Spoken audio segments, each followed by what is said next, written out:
Okay students, so here is the detailed video of the principles of health informatics. So it is a multidisciplinary field and not a single field जो हम आगे पढ़ेंगे कि इसमें information science भी है, computer science भी है, हेल्थ केयर भी है, तीनों चीज़ें हैं कंबाइंड. इसका पर्पस क्या है? HI जहाँ भी लिखा होगा it means health information. Okay, so इसका पर्पस क्या है? इसका पॉजिटिव इम्पैक्ट क्या है कि फिजिशियन और पेशेंट के रिलेशनशिप को बेटर करना. कैसे बेटर होगा? जब पेशेंट का डेटा कलेक्ट करेंगे, उसे समझेंगे, अंडरस्टैंडिंग होगी, उसको हम स्टोर करके रखेंगे, सेफ गार्ड करके रखेंगे, यानी इधर उधर पेशेंट का डेटा नहीं होगा, एक जगह सेफ सिक्योर प्लेस पे रहेगा वो ऑफ द हेल्थ डेटा. वही कि हेल्थ डेटा जो पेशेंट का है उसे collect, understand, store and safe guard करेंगे. यही इसका पर्पस है. हेल्थ इन्फॉर्मेटिक्स यही करता है. उसके बाद इंट्रोडक्शन की बात करें तो it is a integrative discipline that arises from the synergistic application of computation, informational, cognitive, organisational and other sciences.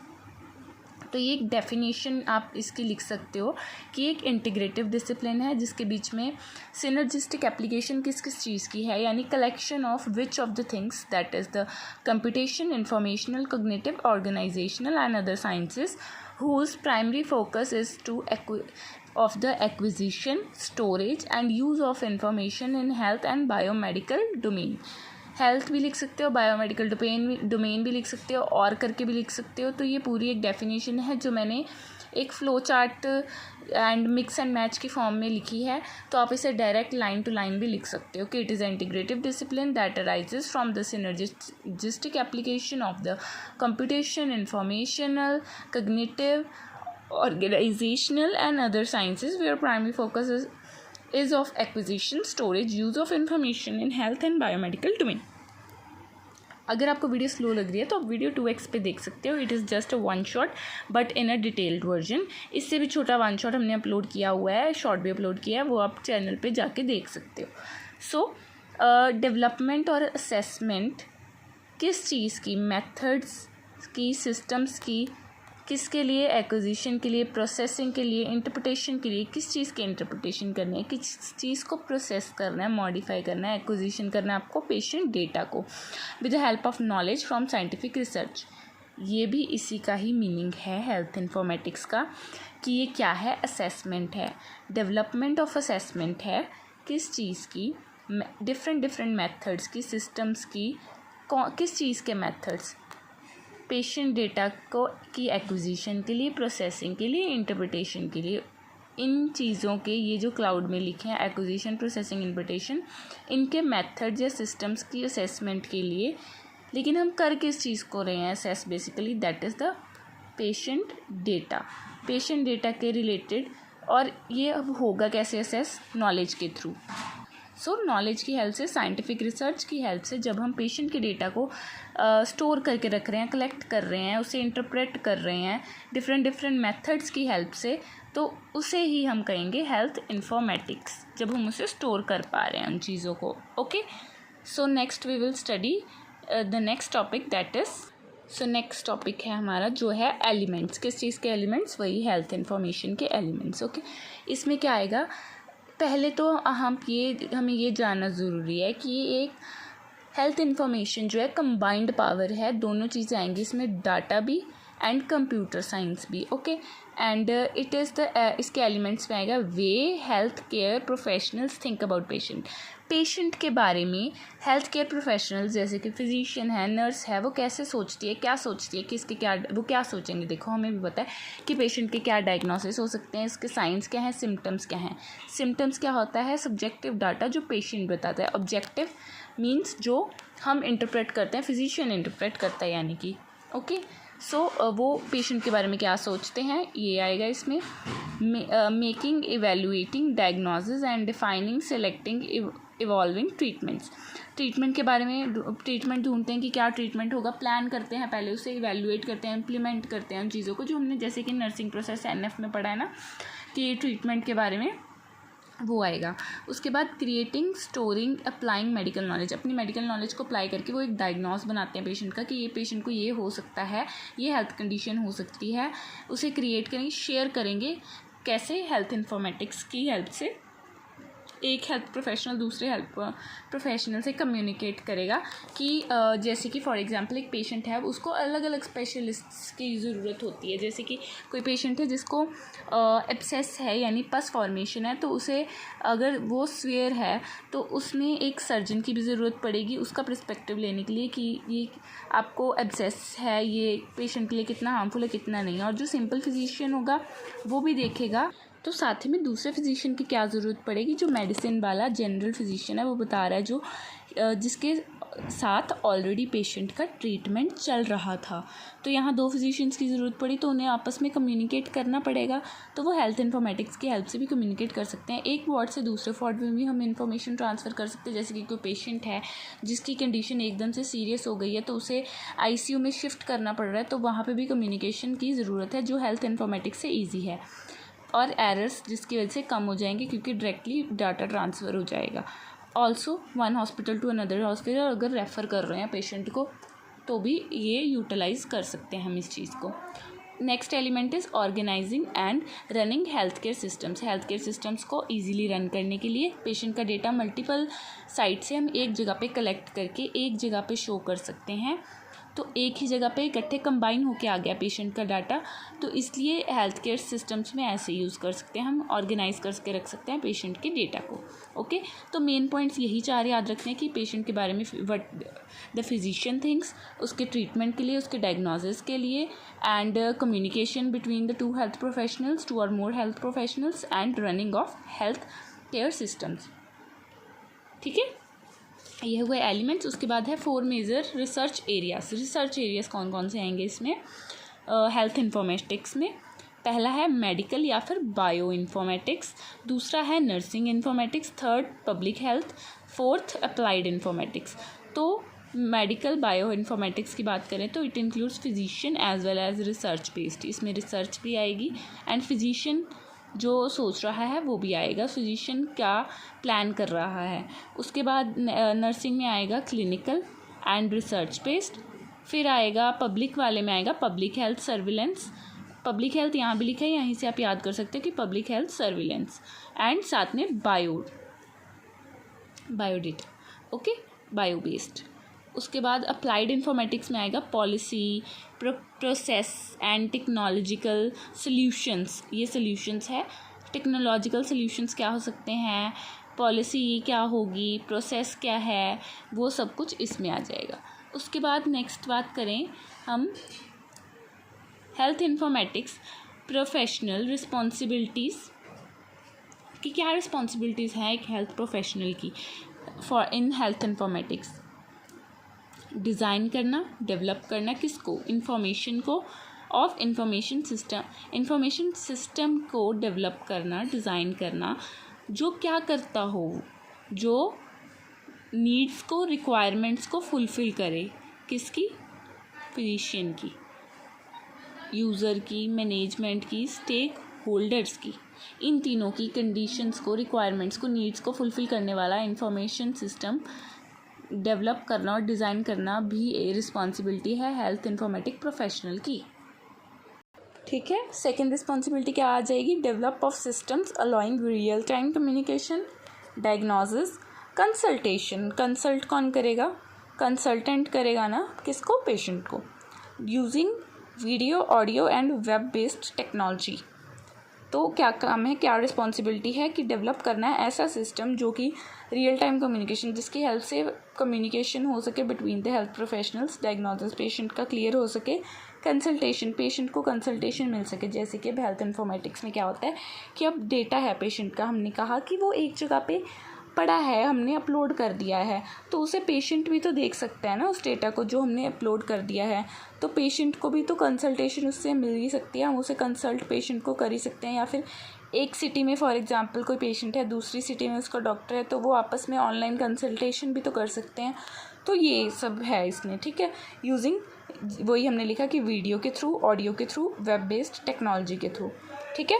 Next is development of methods. कैसे मेथड्स? जो क्या करते हो, गैदर, एनालाइज एंड इम्प्लीमेंट करते हो किसको, सॉल्यूशंस को, यूजिंग एग्जिस्टिंग रिसोर्सेज या डिवाइसेस। ठीक है, ऐसे मेथड्स को डेवलप करना जिनसे हमें पेशेंट के डेटा को इकट्ठा कर सकें, गैदर कर सकें, एनालाइज कर सकें, उसे इम्प्लीमेंट कर सकें जो प्लानिंग की है फिजिशियन ने। ऐसे सॉल्यूशंस का पता करना किसकी हेल्प से होगा, ये एग्जिस्टिंग रिसोर्सेज, जो पुराने रिसोर्सेज हम यानी हमारे पास जो पेशेंट की पुरानी इन्फॉर्मेशन ऑलरेडी पड़ी है उससे हम पता लगा सकते हैं नई चीज़ें पेशेंट के बारे में, या उसके जैसे कौन से टेस्ट हो गए थे, कौन से नहीं हुए, तो वो हम उसकी इन्फॉर्मेशन एक सर्च में जस्ट उसका MRD नंबर या फिर नॉर्मली उसकी डिटेल्स फिल करके निकाल सकते हैं डिवाइसेस के थ्रू। तो इन दोनों चीज़ों से सॉल्यूशंस हमें पता लग सकते हैं। उसके बाद स्टोरिंग, ऑर्गेनाइजिंग एंड एनालाइजिंग, ये 3 पॉइंट्स हैं हेल्थ रिकॉर्ड्स के। ठीक है, for easy retrieval to improve health care outcomes. जो हेल्थ केयर रिकॉर्ड्स हैं उसके ईजी रिट्राइवल के लिए आसानी से वो मिल जाए, उसकी हेल्थ केयर इम्प्रूव करने के लिए आउटकम्स यानी पेशेंट का डायग्नोसिस जल्दी हो जाए, उसका ट्रीटमेंट अच्छे से हो जाए, उसके लिए हमें 3 चीज़ें रिक्वायर्ड होती हैं, स्टोरिंग, ऑर्गेनाइजिंग एंड एनालाइजिंग। अगर हमारे पास एक पेशेंट ए है जैसे, उसका हमारे पास सारा डेटा स्टोर है कि वो पहले TB पेशेंट था और उसके बाद उसका डाटा ऑर्गेनाइज्ड वे में कि 2013 में उसे पहले TB हुई, फिर 2015 में अगेन हुई, एंड अब 2026 में वो दोबारा हॉस्पिटल आया with the same chief complaints की कुछ साइन सिम्टम्स के साथ जो कि TB से रिलेट हो रहे हैं। तो अगर हमारे पास उसका हेल्थ केयर में डेटा सेव होगा तो हमें पता होगा कि इसकी प्रीवियस हिस्ट्री है TB की 2 बार, 2013 और 2015 में। वो ऑर्गेनाइज्ड वे में पड़ा डेटा कि पहले 13 वाली रिपोर्ट्स हैं, फिर 15 वाली रिपोर्ट्स और फिर अब वाले टेस्ट जो हमने करवाए हैं उसकी रिपोर्ट्स हैं उसकी।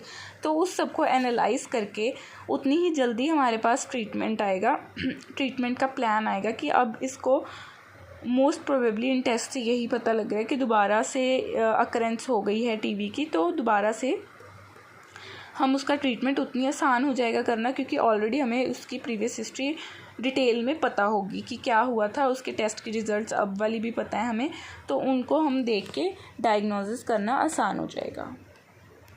Next is the developing of the protocols with medical facilities and ensuring concerned medical staff quickly, efficiently access to patient medical record। वही फ़ाइल के अंदर अब कोई फ़ाइल होगी वो बर्न हो सकती है, कुछ भी फायर लग गई, कुछ भी वो मिसप्लेस हो सकती है, ख़राब हो सकती है, एंड पेपर की कॉस्ट भी आती है। तो अगर हमारे पास ऑनलाइन डेटा सेव होगा पेशेंट का तो बस एक सर्च में हमें उसकी डिटेल्स फिल करके उसका सारा रिकॉर्ड मिल जाएगा। इसलिए क्विक है, एफिशिएंट है, एरर्स कम होंगे उतने, क्योंकि हो सकता है किसी ने फ़ाइल जब बनाई है तो हैंड राइटिंग इश्यूज़ हों या कोई और प्रॉब्लम हो जिसकी वजह से अब वो क्लियर ना हो, कोई स्टेन लग गया है फ़ाइल पे, कुछ हो गया है जिसकी वजह से प्रॉब्लम आ सकती है, एरर्स आ सकते हैं। किसी को क्या याद कि इतने साल पहले किसी ने क्या लिखा था और किसने लिखा है वो। इससे बेटर है कि ऑनलाइन जो हमारे पास डेटा होगा वो क्लियर होगा। उसके बाद इंश्योरिंग कंसर्न मेडिकल स्टाफ, वही हमें पता होगा कौन से मेडिकल स्टाफ ने, क्योंकि उनके नीचे या तो स्टैम्प स्कैंड होगी या कुछ होगा जिससे हमें पता होगा कि ये उन्होंने लिखा है, उन्होंने टाइप किया है। इंश्योर एक्यूरेट डेटा, या वही कि एरर्स कम होंगे with in entire connected ecosystem of multiple medical facilities. Multiple medical, जैसे पेशेंट है उसने पहले जो अपने जैसे ब्लड सैंपल है, CBC वगैरह है, वो करवाया कि A हॉस्पिटल से, बट अब पेशेंट आया है एमरजेंसी में या OPD में हॉस्पिटल B में किसी और डॉक्टर के पास, तो उसके हेल्थ इन्फॉर्मेटिक्स की हेल्प से डेटा हमारे पास पेशेंट का जो उसकी लैब रिपोर्ट्स A हॉस्पिटल में हुई थी वो कम्युनिकेट हो सकती हैं, वो करेंगे communicate to the hospital B। जो हेल्थ इन्फॉर्मेटिक्स की एक एडवांटेज है कि वहाँ से उसका डेटा मिल जाएगा। मल्टीपल मेडिकल फैसिलिटीज़, जितनी भी उसने अलग अलग मेडिकल फैसिलिटीज़ में कोई भी ट्रीटमेंट लिया होगा वो हम एक जगह इकट्ठा कर सकते हैं, जिसकी वजह से डॉक्टर को आसानी हो जाएगी डायग्नोस करने के लिए, उसका ट्रीटमेंट करने के लिए, क्योर फाइंड करने के लिए। Then is patient privacy, overall security requirements है। सिक्योरिटी चाहिए, पेशेंट का डाटा इधर उधर नहीं होना चाहिए, सिर्फ जिस हेल्थ प्रोफेशनल को जितना डेटा रिक्वायर्ड है उसे उतना ही ऑथेंटिकेट होना चाहिए, उतना ही मिलना चाहिए, रादर देन कि पूरा पेशेंट का डेटा एक्सपोज हो जाए एंड फिर क्योंकि पेशेंट का ट्रस्ट भी नहीं रहेगा और कॉन्फिडेंशियलिटी मेंटेन नहीं होगी, जो कि एक गलत बात है, ऐसा नहीं होना चाहिए। Privacy of the patient should always be maintained. Ensure system compliant to multiple requirements, integration of one user friendly system, वही जैसे मैंने बोला मल्टीपल सोर्सेज से एक यूज़र फ्रेंडली सिस्टम में डेटा कलेक्ट हो जाएगा, एक जगह पे आ जाएगा सारा डेटा कलेक्ट होके, तो उसे एनालाइज करना उतना ही ईजी होगा। एवोल्यूशन क्या है हेल्थ इन्फॉर्मेटिक्स की, ये टेबल है आपकी बुक में गिवन है, आप वहाँ से पढ़ सकते हो। इसमें ईयर्स लिखे हैं जस्ट कि कैसे कैसे इवॉल्व हुआ। अगर आपको वो टेबल नहीं मिलता तो आप कमेंट कर दो, वी विल सेंड इट और we will upload the short of that. Then MOH and FCO, इसकी फुल फॉर्म क्या है, sorry FW, ministry of health and family welfare, ये आपको याद कर सकते हो for the MCQ purpose. EHR means electronic health records in India, September 2023 with the recommendations के बेसिस पे। जो EMR है कम्युनिटी स्टैंडर्ड कम्युनिटी, उसने ये सब किया था, ये आप पढ़ सकते हो। उसके बाद बुक में ये डिटेल में गिवन है, इतना इंपॉर्टेंट टॉपिक नहीं है इसलिए हमने वन शॉट में कवर इतनी डिटेल में नहीं किया है, पर आप कमेंट कर सकते हो अगर आपको इसका भी डिटेल्ड वर्जन चाहिए। Then is what were the recommendations of that, जो हमने अभी पीछे पढ़ा, developing uniform system for EHR creation. EHR अभी हमने पढ़ा कि electronic health records, maintenance by health care professionals providers, health care providers को मेंटेन करके रखना पड़ेगा पेशेंट का डेटा, ताकि सिक्योर रखना पड़ेगा, कॉन्फिडेंशियलिटी मेंटेन करनी पड़ेगी। यूनिफॉर्म सिस्टम होना चाहिए इलेक्ट्रॉनिक हेल्थ रिकॉर्ड्स का, एक सिस्टम एक अप्रोच होनी चाहिए। EHRs अडॉप्ट सबसे ज़्यादा हुए हैं 2009 ईयर में, एंड उसके अंदर अपोलो और फोर्टिस हॉस्पिटल भी इंक्लूडेड हैं, बट इतना यूज़ नहीं किया जाता हेल्थ इन्फॉर्मेटिक्स को इंडिया में अभी तक। In future it might come more advanced form, but till now there is no more use in the India. Healthcare professionals need to healthcare and information technology को integrate करने की need है healthcare professionals को by combined health infrastructure and EHR, इन दोनों की help से integrate करने की ज़रूरत है हेल्थ केयर और IT यानी इंफॉर्मेशन टेक्नोलॉजी को हेल्थ केयर प्रोफेशनल के द्वारा। उसके बाद आगे हमारे नीड्स ऑफ HI यानी हेल्थ इन्फॉर्मेटिक्स। नीड्स क्या है, पेशेंट नॉलेज एंड पार्टिसिपेशन। अब पेशेंट को शो हो रहा होगा अगर उसके डेटा की उसे ये प्रॉब्लम है, उसके ये टेस्ट का रिज़ल्ट है, तो पेशेंट की इन्वॉल्वमेंट भी उतनी होगी, वो उतना ही पूछेगा कि ऐसा क्यों है, ये ज़्यादा क्यों आया है, HB कम क्यों आया है, क्यों है ये। पेशेंट की नॉलेज जिसकी वजह से भी इंक्रीज़ होगी क्वेश्चंस पूछ के। शेयर्ड नॉलेज शेयर हो रही है क्योंकि कम्युनिकेशन हो रही है from one ward to other, one hospital to another, one health care facility to other, one professional to the other professional, जिसकी वजह से मनी भी सेव हो रही है क्योंकि बार बार पेशेंट की मनी सेव हो रही है क्योंकि बार बार पेशेंट को टेस्ट नहीं करवाने पड़ रहे। उसने एक जगह टेस्ट करवाए तो दूसरी जगह ऑटोमेटिकली रिपोर्ट्स के थ्रू वो चीज़ पहुंच गई। क्विक केयर है, वही क्विक क्यों है, क्योंकि एक यूज़र फ्रेंडली सिस्टम में सारा डेटा कलेक्टेड है, तो इसलिए बेटर केयर भी होगी क्योंकि फिजिशियन को एक एक चीज़ पता होगी पेशेंट के बारे में कि ऐसा क्यों है, पेशेंट का प्रीवियस हिस्ट्री सब कुछ पता होने के कारण क्विक होगी और बेटर केयर होगी।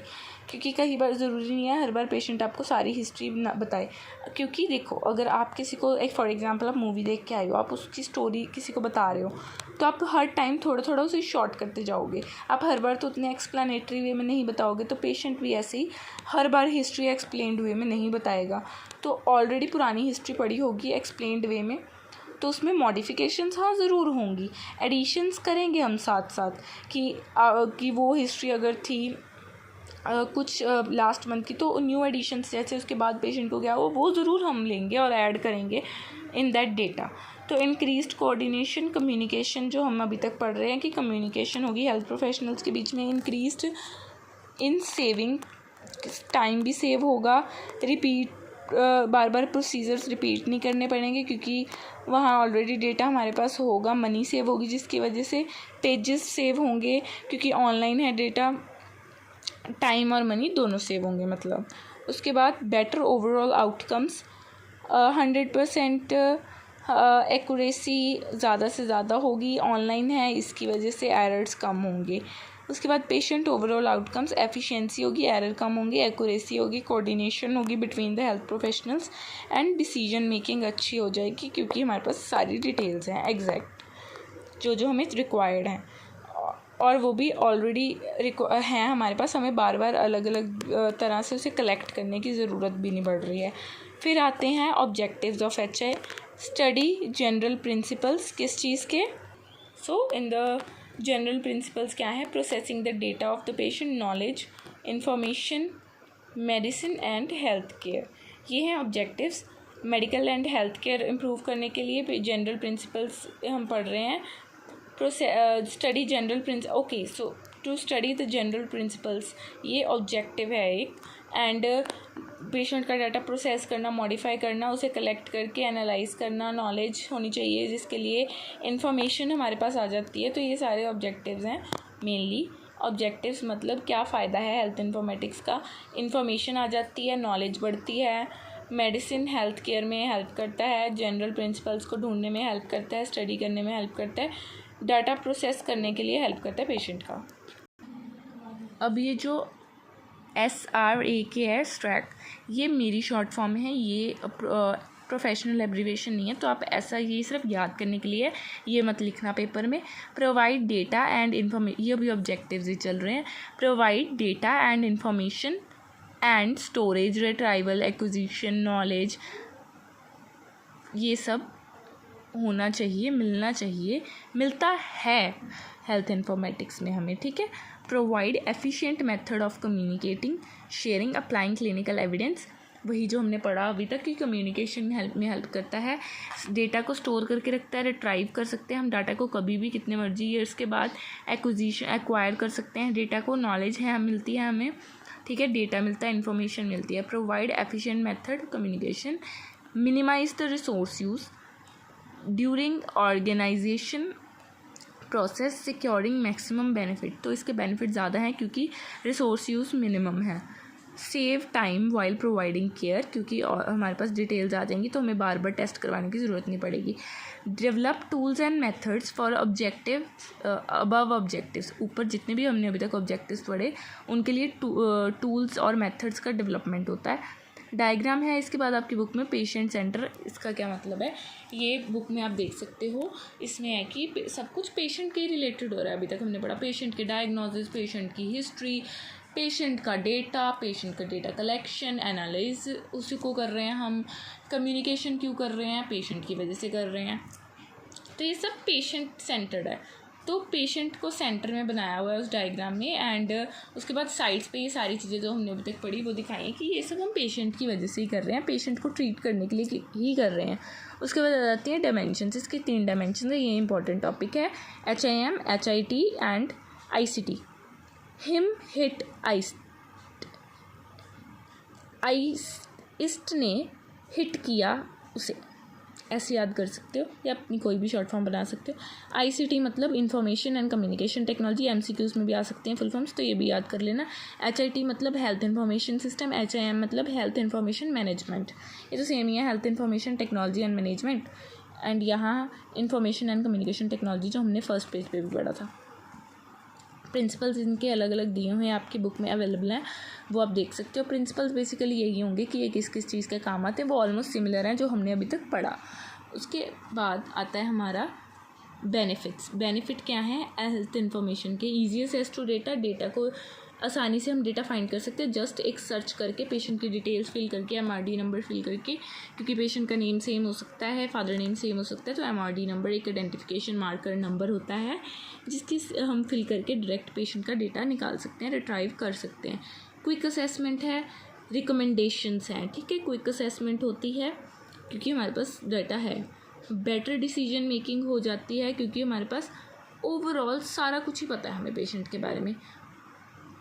फिर है सेव टाइम, वही क्योंकि बार बार टेस्ट नहीं करवाने पड़ रहे। पेशेंट एम्पावरमेंट कैसे हो रही है? क्योंकि पेशेंट को सारा डेटा उसका पता चल रहा है साथ साथ, तो उसे पता लग रहा है, इन्वॉल्वमेंट है पेशेंट की, पार्टिसिपेशन है, उसे पता है कि हाँ सब ठीक हो रहा है मेरे साथ, मुझे पता है कि ये टेस्ट करवाया, ये क्यों करवाया, इसका क्या रीज़न था, इसका क्या रिज़ल्ट आया, उससे सब पता लग रहा है।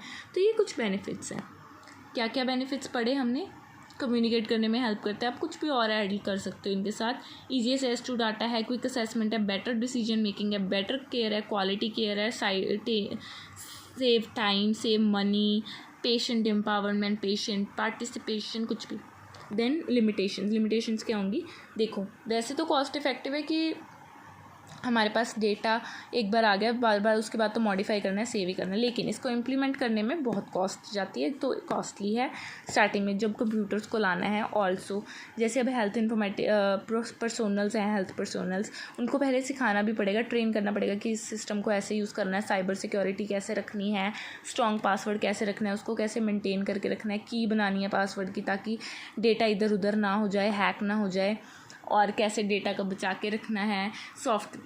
और उसके बाद हमें ये भी जैसे सॉफ्टवेयर अपडेट आ जाता है, कोई कुछ आ जाता है, तो मेंटेनेंस भी लगती है इसमें। साइबर सिक्योरिटी वही हमने जैसे पढ़ा कि वो मुश्किल है सिक्योर करके रखना डेटा को, तो वो सिखाना चाहिए कि हमेशा लॉग आउट करके उठो, कभी लॉगिन में मत छोड़ो, एंड पासवर्ड हर किसी के पास नहीं होना चाहिए, पेशेंट का डेटा इधर उधर नहीं होना चाहिए, सिर्फ जिसको रिक्वायर्ड है हेल्थ पर्सोनल को उसी के पास जाना चाहिए। इंक्रीज्ड सिस्टम कॉम्प्लेक्सिटी को बढ़ा दिया गया है। डिफ़िकल्टी टू कस्टमाइज़ करना बहुत डिफ़िकल्ट है, क्योंकि एक वेल ऑर्गेनाइज मैनर में, बेसिक मैनर में ये चीज़ें स्टार्ट की गई थी। उसके बाद आ जाता है हमारी फुल फॉर्म्स 3 आप याद कर सकते हो। SLA means service level agreements, BCP business continuity planning, and CDSSS is clinical decision support system. Then last में इन समरी, डेटा का मतलब होता है फैक्ट्स जब इंफॉर्मेशन के साथ मिल जाते हैं, फैक्ट्स जब मीनिंग के साथ मिल सकते हैं, यानी उन जो डेटा है जो जिसे हमने फैक्ट्स कहा, उनका जब कोई मीनिंग निकल आता है तो वो इन्फॉर्मेशन में कन्वर्ट हो जाते हैं। सो यही थी हमारी आज की वीडियो। अभी तक हमने यही डिस्कस किया। इलेक्ट्रॉनिक हेल्थ रिकॉर्ड्स भी है, इसके बाद एक टॉपिक डिटेल में है जिसके बारे में हमने बीच बीच में शॉर्ट में पढ़ा कि पेशेंट का डेटा हम सेव करके रखते हैं, पेशेंट का हेल्थ रिकॉर्ड इलेक्ट्रॉनिक मीडिया में हम स्टोर करते हैं, तो वही सब है उसमें। तो वो हम नेक्स्ट वीडियो में कवर करेंगे। फ़िलहाल के लिए आप ये वीडियो देख सकते हो, और वन शॉट इसका और भी छोटा अपलोडेड है ऑलरेडी 10 मिनट्स अप्रॉक्स में, वो देख सकते हो, शॉर्ट देख सकते हो। अगर आपको इलेक्ट्रॉनिक हेल्थ रिकॉर्ड की भी वीडियो चाहिए तो आप कमेंट कर सकते हो। Thanks for watching. Please subscribe, like and share.